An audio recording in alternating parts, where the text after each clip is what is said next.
As many know, it's the clay season, but what if it wasn't just a few months of clay? What if every tournament from Australia to Wimbledon to the US Open was played under clay? Who would win the slams? Would new stars emerge, or would familiar names still dominate? And today we're gonna find that out by simulating an entire season on full ace tennis where every court is set to clay. Okay, of course we're starting things off at the Australian Open. In real life, earlier in the year, Jannik Sinner took his second Australian Open title, making it clear that this fast hard court surface really suits his playstyle. However, in a world where these hard courts turn to clay, you know what, yeah, it's not even that bad. Sinner did not have the same success as he lost in the fourth round in 4 sets against Jakub Mensik. So this result naturally leaves the door open for the other finalist in real life, Zverev, but no, he also fell in the 4th round against Arthur Fields. So in the first quarterfinals, we have Djokovic going up against Mensik, and the winner of that will face Alcaraz, who's waiting in the semi-finals. And then we also got Casper Ruud against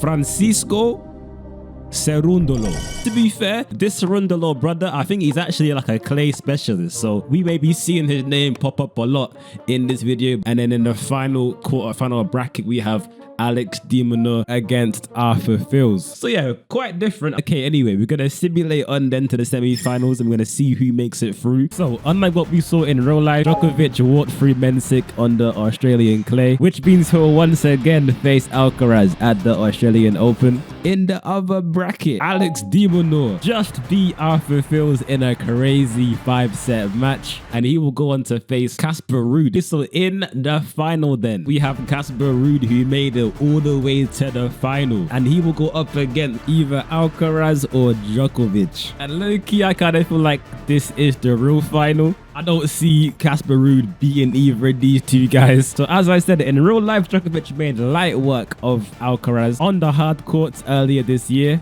But on the clay courts, Alcaraz remained strong and held on long enough to beat Djokovic in 5 sets. And in this final then, before I simulate this match, don't forget to leave a like on the video. Surely it's gonna go one way, but no.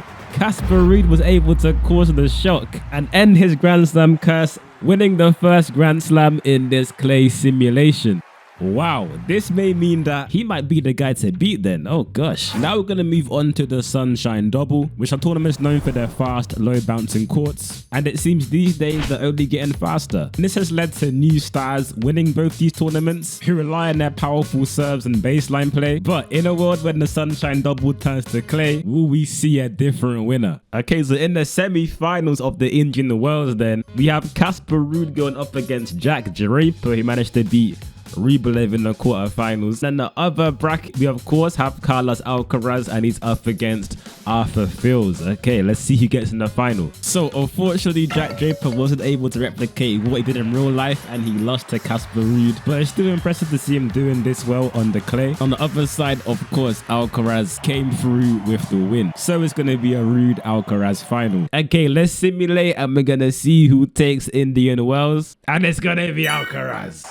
Of course, who else? So moving on to Miami on the clay, the winner this year, Mensik, actually lost in the 3rd round to Ben Shelton, and in the end we had quite an interesting final. Okay, I did not expect this. So in the final of Miami Open, we actually have Tsitsipas, who overcame Alcaraz in the semi-finals. Okay, and he will play the winner of a match between Zverev and Jannik Sinner. And it ends up being Zverev, who manages to knock off Sinner in the semi-finals. So, to be fair, over the years, these two are pretty well suited to the clay. So, I'm not too shocked about this one. But anyway, we're going to press simulate, and the winner is Tsitsipas. Okay, so he takes his first, I think that's his first title of the year. Okay, now we're moving on to like the real clay season, and this is like a bit pointless because nothing's like really different. I'm gonna just kind of just skip it a little bit, I think, because realistically, what is the point? And while we're simulating through the real clay season, let me know in the comment section your all-time favorite player was on the clay. Mine was definitely a Monfils. That being said, we're just going to simulate straight to the French Open final, where we have a match between Yannick Sinner and Alcaraz. But in this matchup, Sinner caused the shock and beat Alcaraz in straight sets. And actually it's the French Open right now, so let me know if this could be how it ends up looking. Okay, so now we're onto the grass, where normally we see like the, you know, the big heavy hitters.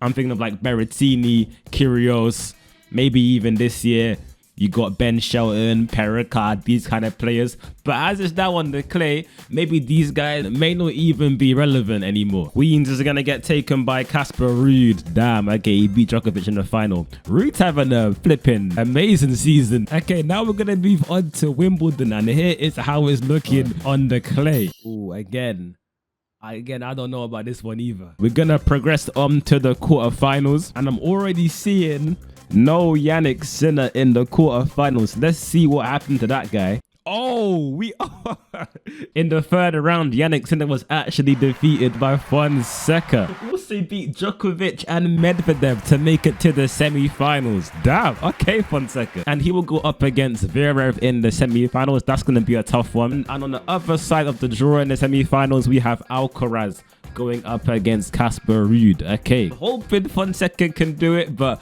let's find out. Fonseca just fell short. Zverev wins in 4 sets, so he will meet Alcaraz in the final and see if he can lift his own curse. Casper Ruud's done it. Can Zverev do it?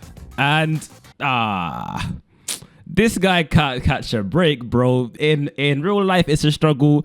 On the simulation, it's a struggle. So if Wimbledon ever turn to clay, Alcaraz will still come through with the win. Okay, so now we're going to move on to the build-up of the US Open. So we had players like Rublev finally stepping up. I hadn't seen him much in this save. He beat Alcaraz in the second round, then went on to beat Holger Rune, Shang, then lost to Sarondolo in the semi-finals. Also, we had a rematch between Yannick Sinner and Joao Fonseca. A nice little rivalry brewing up here, but Sinner got his revenge on him in the third round. But yeah, in the other semi-finals, we have Sinner going up against Zverev, and Zverev actually beats him. Okay, so he will face Sarondolo in the final, and Zverev, oh god, he falls short again, and Sarondolo wins a clay title in Montreal. Never thought I'd say that. And Sarondolo done the double here and went on to beat Alcaraz in the Cincinnati final. Sarondolo, I was unfamiliar with your game, my guy. Damn, that's 2 in a row. Now we're gonna move on to the US Open, and at this point there wasn't too many shock results. I ended up seeing a lot of similar names getting through to the quarterfinals, but in the end we had a repeat final between Alcaraz and Zverev.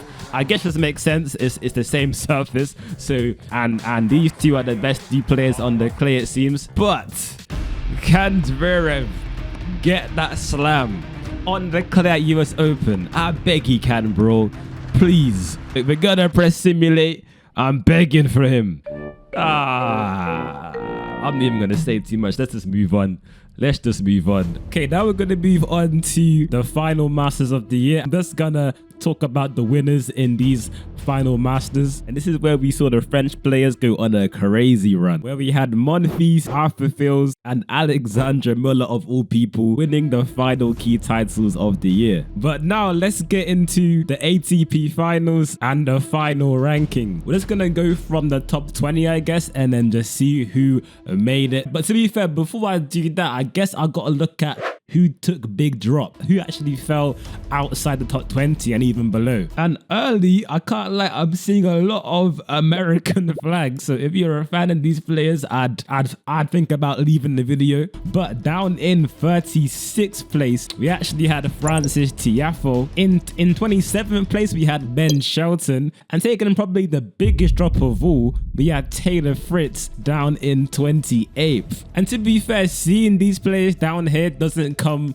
off too much as a surprise, as these players' biggest strengths like serving, powerful baseline play kind of gets neutralized on the clay, I guess, which explains the the low ranking. Okay, in the top 20 then, starting from 20th place, we have Grigor Dimitrov. In 19th place, we see a player that I thought would do better, but we have Jakub Mensik. And in 18th place, we have the highest performing American so far. We have Tommy Poole. So at least one made it in the top 20. 17th, we have Rublev. 16th, we have Daniil Medvedev. To be fair, I thought he'd be a lot lower than that. So I feel like 16th for him on the clay, a surface that is not his most favorite. I don't want to play here on this surface. So taking the 15th spot was Alex Dimonor. 14th went to Karen Hachanov. 13th spot went to Forkina. So that's a pretty good result for him. Okay, the 12th spot as a player who made the biggest jump out of any player, and that was Joao Fonseca. Very, very impressive for him. And in 11th place, we had Holger Rune,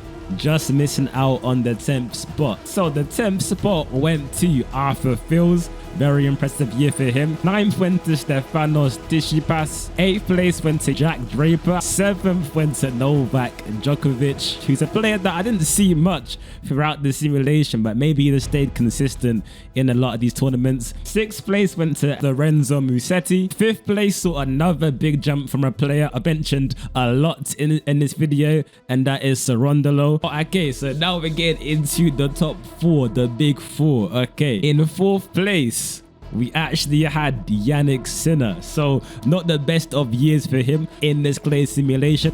But to be fair, he did take that one slam, but around that, it wasn't really the best year for him. Okay, now 3rd place, or that went to Alexander Zverev, which leaves the top 2 between 2 players, Casper Ruud and Carlos Alcaraz. Hey, the number 1 spot, I'll be honest, you'll probably guessed it. It was, of course, Alcaraz taking it by a landslide. But anyway, that rounds off the video then of this little like experimental clay theme video. If you've enjoyed it, don't forget to leave a like on the video and subscribe if you are new. And yeah, if you guys enjoyed that, I'll definitely try and do this similar thing when the grass season comes along, because in that sim we could be seeing other players like, you know, the Berrettinis, the Taylor Fritz, the who else, Kyrgios even could make the top 10, the top 5. So but we'll wrap it up for now, and yeah, I'll see you guys in the next video.